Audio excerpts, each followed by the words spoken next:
En aller-retour. Juste coloré. Est-ce que pendant cet aller-retour, on pourrait faire un aller-retour à l'abbatiale? Ah oui, c'est possible. Oui, bah allons-y alors. On va faire 2 allers-retours en un comme ça. On va partir à la découverte d'une des merveilles de l'Auvergne. L'abbatiale Saint-Austremoine est un joyau de l'art roman. Elle n'a aucun équivalent en Auvergne. Sa silhouette, quand on la découvre de l'extérieur, touche à la perfection.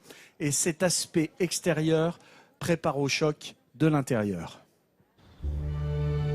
Majestueuse, imposante, l'abbatiale d'Issoire est l'église la plus vaste de la Basse-Auvergne.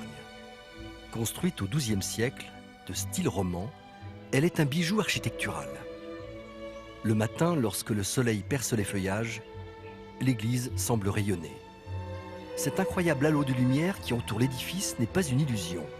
Il provient de la pierre de l'église, l'arcose, typique du Val d'Allier. Michel Andan, guide conférencier, connaît par cœur cette pierre qui fait la splendeur du bâtiment. Elle offre une tonalité lumineuse, une tonalité dorée, qui accroche très bien la lumière. Et ça donne à l'église d'Issoire donc un cachet doré qui est singulier dans la région. Une région où, dans l'esprit de beaucoup de gens, on a des bâtiments noirs, des bâtiments en pierre de lave. Pas de pierre de lave pour cette façade qui fait la renommée de l'édifice grâce à ce décor très riche et ciselé. Si l'abbatiale impressionne par sa façade si travaillée, elle réserve une autre surprise. À l'intérieur de l'édifice, c'est un véritable feu d'artifice de couleurs qui s'offre aux visiteurs. Sous la voûte de la nef, tous les piliers sont recouverts de peintures rouges et de motifs champêtres. Ces polychromes ne datent pas de la construction de l'édifice, mais d'une restauration de 1857. L'abbatiale est renommée pour son foisonnement de décoration. Mais il y a un personnage que l'on connaît moins et qui pourtant est indissociable de l'édifice, c'est Saint-Austremoine. C'est le premier évêque d'Auvergne. C'est celui qui, le premier, donc, a apporté la foi chrétienne aux populations qui vivaient dans la région. Évangélisateur de l'Auvergne, Saint-Austremoine reposerait même à Issoire. Une partie de ses reliques serait conservée dans cette châsse, située dans la crypte de l'église. La crypte a échappé à l'entreprise de peinture du XIXe siècle.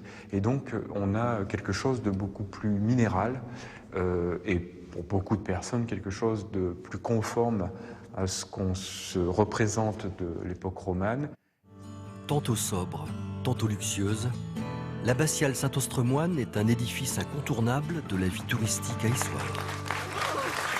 Jean-Seb. Cette abbatiale, elle a été construite au XIIe siècle avec de la pierre blonde, de l'arcose blonde de Montpérou par des moines bénédictins. La pierre lui donne une grande majesté, la lumière s'accroche comme ça à ces pierres et dès que le soleil se couche sur l'abbatiale, c'est juste sublime. Et alors, on est surpris quand on rentre à l'intérieur. On est surpris par ces peintures. Oui. Mais déjà de l'extérieur, hein, parce que les pierres sont polychromes aussi. Enfin, c'est plusieurs teintes. Elle l'était, mais à l'intérieur, c'est carrément pas. Ça a été restauré au 19e et on avait totalement oublié dans l'histoire que les églises à l'époque, que les églises du 12e et du 13e, elles étaient peintes à l'intérieur parce que comme elles étaient très sombres, l'art roman n'avait pas beaucoup de fenêtres. Donc on a peint les églises pour leur donner des couleurs, pour leur donner du lustre et surtout c'était des bibles de pierre à l'intérieur. On l'a fait à l'extérieur plus tard dans le gothique et il suffit d'aller découvrir Beauvais ou Chartres pour s'en rendre compte. Absolument, merci Jean-Sébastien. Les parvis, tout l'intérieur des églises, c'était des bandes dessinées, hein, des livres de la Bible en fait, en illustration évidemment. Alors on est autour